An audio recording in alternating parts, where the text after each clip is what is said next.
प्रदेश में बढ़ती महंगाई, बेरोजगारी, कुंभ में आरटीपीसीआर जांच घोटाला, किसानों की बदहाली जैसे विभिन्न मुद्दों को लेकर कांग्रेस ने सीएम आवास कूच की तैयारी कर रखी है। 10 जुलाई को कांग्रेस सीएम आवास घेराव करेगी। सीएम आवास घेराव में कांग्रेस प्रदेश प्रभारी देवेंद्र यादव भी शामिल होंगे और तीर्थ पुरोहितों की मांगों को लेकर भी मुख्यमंत्री आवास का घेराव किया जाएगा। इसी को लेकर बीजेपी ने विपक्ष को भ्रमित बताया है और कहा कि कांग्रेस की नौटंकी लगातार जारी है। आपको बता दें, कांग्रेस की तरफ से सीएम आवास का घेराव कर विभिन्न मुद्दों को लेकर सरकार को घेरने की तैयारी की गई थी। इसका ऐलान खुद कांग्रेस के प्रदेश अध्यक्ष प्रीतम सिंह द्वारा किया गया और उन्होंने कहा कि आने वाले दिनों में कांग्रेस विभिन्न मुद्दों को लेकर, जिसमें महंगाई, बेरोजगारी, आरटीपीसीआर जांच घोटाले का जिक्र करते हुए उन्होंने कहा कि विभिन्न मुद्दों को उठाएंगे और सीएम आवास का घेराव करेंगे। आपको बता दें, 10 जुलाई को इसके बाद कांग्रेस सीएम आवास के घेराव की तैयारी में जुटी हुई है।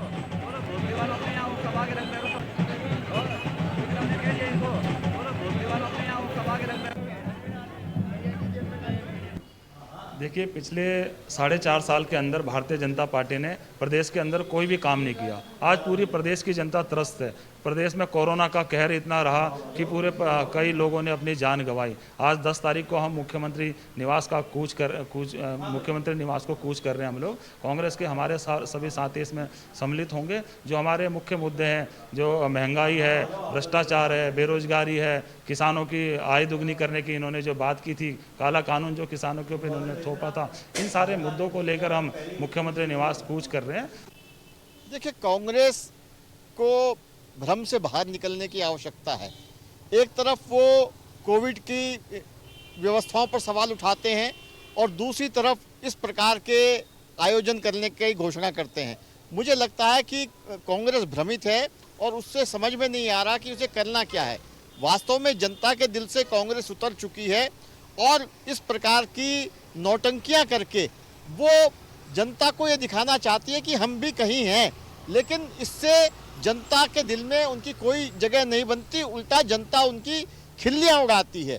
तो मुझे लगता है कि ऐसी राजनीतिक नौटंकियों से ना तो कांग्रेस का भला होने वाला है, ना वो प्रदेश की जनता का कोई भला करने वाले हैं।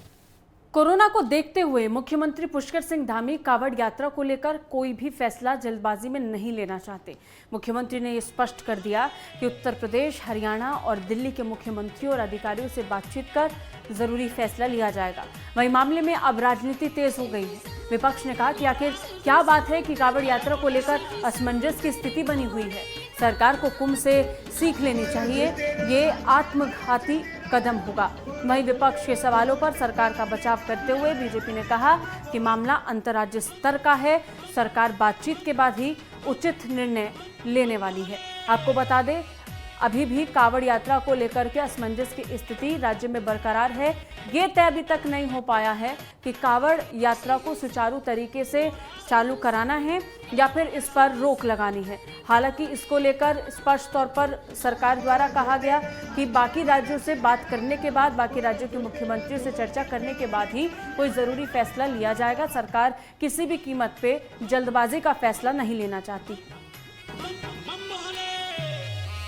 सुनने में आया है कि मनोहर लाल खट्टर जी से और योगी जी से मुख्यमंत्री पुष्कर सिंह धामी की वार्ता चल रही है कांवड़ यात्रा को लेकर, लेकिन समझ से परे ये है कि सब तरफ इनकी सरकार है। चाहे दिल्ली में देखिए, चाहे यूपी में देखिए, चाहे उत्तराखंड में देखिए, चाहे हरियाणा में देखिए, फिर इतनी ऊहापोह की स्थिति क्यों है? क्यों आपस में ये लोग सामंजस्य नहीं स्थापित कर पा रहे हैं? ऐसे में सरकारों को चाहिए कि वो लोगों के स्वास्थ्य के प्रति पहले अपने आप को सुनिश्चित करे। एसओपी लादने से या एसओपी जारी करने से अपनी इतिश्री ना कर ले, उसको धरातल पर इंप्लीमेंट भी कराए। ऊर्जा मंत्री हरक सिंह रावत के फ्री बिजली के बयान के बाद सियासत तेज हो गई है। बता दें कि ऊर्जा मंत्री हरक सिंह रावत ने 100 यूनिट की फ्री बिजली देने वाले बयान पर उत्तराखंड आम आदमी पार्टी के कैबिनेट मंत्री हरक सिंह रावत और राज्य सरकार पर निशाना साधा था। आम आदमी पार्टी के प्रदेश प्रवक्ता की माने तो फ्री बिजली देने को लेकर कैबिनेट में कोई प्रस्ताव रखा ही नहीं गया है, जिससे ये साफ होता है कि कैबिनेट मंत्री सिर्फ चुनावी जुमला दे रहे हैं। साथ ही उन्होंने कहा कि आम आदमी पार्टी कल 300 यूनिट फ्री बिजली की मांग और 100 यूनिट फ्री बिजली के जुमले को लेकर मुख्यमंत्री के आवास का कूच भी करेगी।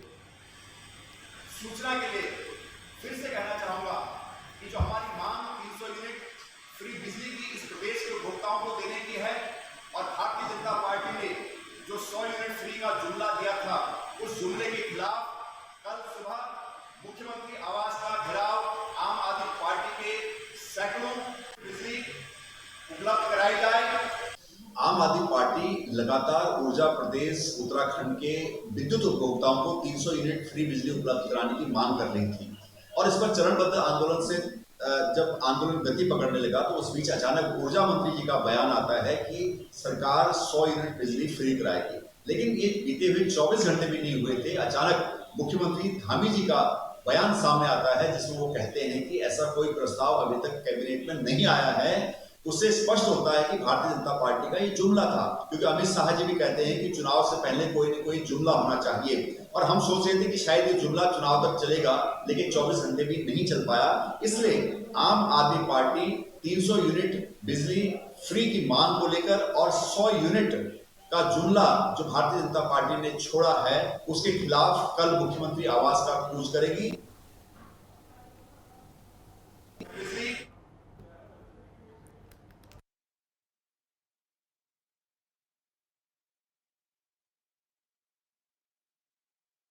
भारतीय विद्यार्थी परिषद में अपना 72वां स्थापना दिवस कोरोना महामारी के चलते सादगी के साथ मनाया। एबीवीपी के कार्यकर्ताओं ने गोपेश्वर में भी बृहद स्तर पर वृक्षारोपण का कार्यक्रम आयोजित किया और साथ ही इस अवसर पर विचार गोष्ठी का आयोजन किया, जिसमें तमाम एबीवीपी के कार्यकर्ताओं ने हिस्सा लिया।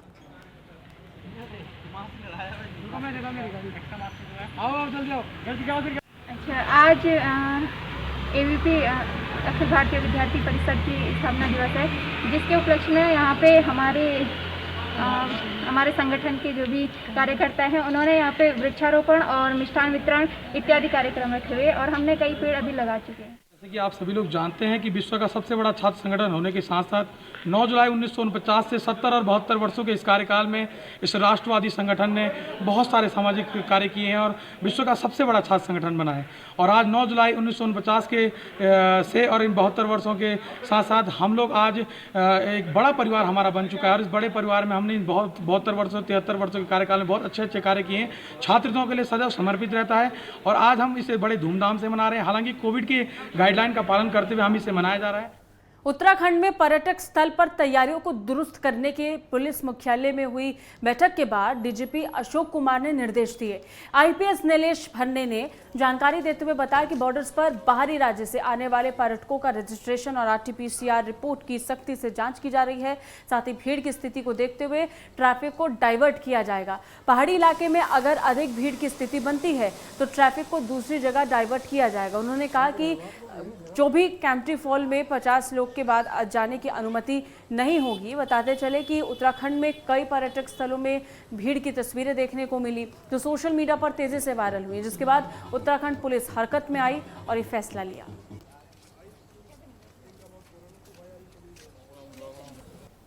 तुरंत ही जो है इस पर पुलिस महानिदेशक द्वारा जो है संज्ञान लिया गया। केएमटी की जो वीडियो आई थी आज उसमें वीसी की गई पुलिस महानिदेशक द्वारा और सभी के साथ जो है नैनीताल, टिहरी, हरिद्वार जहां जो मुख्य पर्यटक स्थल है उनके जो एसएसपी है उनको निर्देशित किया गया है कि जो वीकेंड आ रहा है तो आज से ही जो है वो तैयारी में रहे। अपने बॉर्डर्स जो चेक पोस्ट है वहाँ पर जो है अपनी डिप्लॉयमेंट रखे और जो कोविड की गाइडलाइंस और जो निर्देश आए हुए हैं कि जो आने वाले हर आदमी का जो है आरटीपीसीआर। हरिद्वार में मोना तारा ज्वेलर्स शोरूम में हुई करोड़ों की लूट की घटना के बाद डीआईजी नीरू गर्ग हरिद्वार पहुंची। डीआईजी नीरू गर्ग ने हरिद्वार पहुंचकर आक्रोशित व्यापारियों से मुलाकात की। वहीं आक्रोशित व्यापारियों ने मौके पर डीआईजी को ज्ञापन सौंपा। डीआईजी के अनुसार लूट प्रकरण में कई अहम सुराग मिले हैं। वहीं लूट के खुलासे के लिए पुलिस टीम भी बनाई गई है। पुलिस सीसीटीवी कैमरे और फोन डिटेल्स खंगाल रही है। साथ ही दूसरे राज्यों की पुलिस से भी मदद ली जा रही है। वहीं इस तरह की घटना दोबारा ना हो इसके लिए पुलिस और व्यापारियों के साथ समिति भी बनाई जाएगी। हमें काफ़ी सारे इसमें लीड्स मिले हैं, अलग अलग कुछ पॉइंट्स पता चल रहे हैं। जो भी हमें लीड मिल रही है उसी के बेसिस पर अलग अलग जगह पर हमने टीम्स रवाना कर दी हैं। अब तक हम 10 से ज़्यादा टीम्स भेज चुके हैं और सभी टीम्स काम कर रही हैं। यहाँ पर डिस्ट्रिक्ट में भी अलग टीम्स काम कर रही हैं।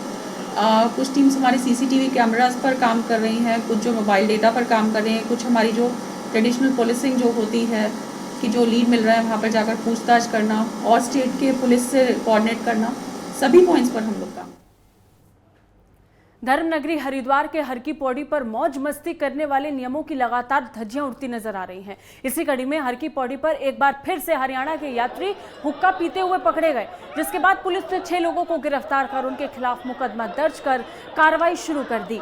इन लोगों को गंगा सभा के पदाधिकारियों ने पिटाई करके पुलिस के हवाले कर दिया और मौके पर हुक्का तोड़ दिया। वहीं एसपी सिटी कमलेश उपाध्याय ने कहा कि 6 लोगों को गिरफ्तार कर उनके खिलाफ मुकदमा दर्ज कर कानूनी कार्रवाई की जा रही है। वहीं हर की पौड़ी क्षेत्र में जो भी व्यक्ति हरिद्वार की मर्यादा के साथ खिलवाड़ करेगा उसको बख्शा नहीं जाएगा, उसके खिलाफ कार्रवाई की जाएगी।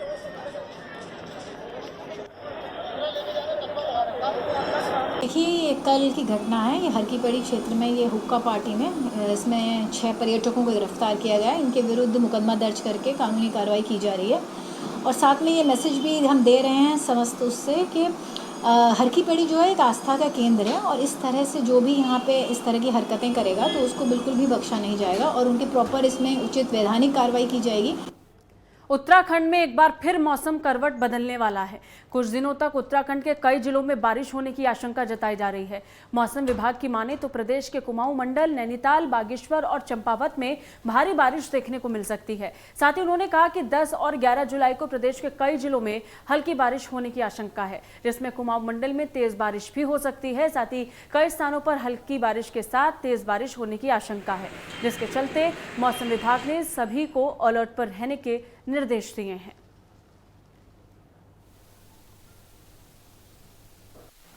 नमस्कार, मैं विक्रम सिंह, निदेशक मौसम केंद्र देहरादून से। उत्तराखंड के लिए मौसम की बात करें, आज 9 जुलाई है, तो अभी आगे 4 से 5 दिन अगर मैं बात करूं तो अच्छी बारिश प्रदेश में मिलने वाली है। आज के लिए अगर बात करें तो आप देखेंगे कि अनेक जगहों में हल्की से मध्यम बारिश उत्तराखंड में देखने को मिलेगी और साथ में जो भारी बारिश है आज के दिन भी जो कुमाऊं रीजन के डिस्ट्रिक्ट हैं, जिसमें कि नैनीताल है, चंपावत है या फिर पिथौरागढ़ और बागेश्वर है, तो